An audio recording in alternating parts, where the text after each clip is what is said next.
కృష్ణ. చాణక్య చంద్రగుప్తుడు ఏం చెప్పాడంటే, ఎవరైతే జీవితంలో ఫైనాన్షియల్ మేనేజ్మెంట్ కరెక్ట్గా మెయింటైన్ చేయరో వాళ్ళు జీవితంలో ఎప్పుడైనా సరే, ఏ సమయంలో అయినా ఎప్పుడో అప్పుడు వాళ్ళు జీవితంలో కుంగిపోతారు. జీవితంలో వాళ్ళు అభివృద్ధి పురోగతిని సాధించలేరు. ఫైనాన్షియల్ మేనేజ్మెంట్ అనేది చాలా ఇంపార్టెంట్.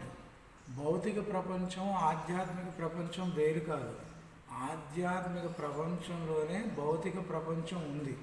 మనం ఆధ్యాత్మిక ప్రపంచాన్ని పక్కకు పెట్టేసి భౌతిక ప్రపంచంలోనే కొట్టుమిట్టాడుతున్నాం.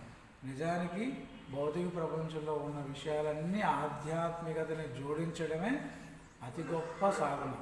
ఎవరైనా సరే డబ్బుని ఎలా మెయింటైన్ చేయాలో తెలుసుకున్నవాడు జీవితంలో ఖచ్చితంగా పైకి వస్తాడు. అది ఆధ్యాత్మిక మార్గమైన, భౌతిక మార్గమైన.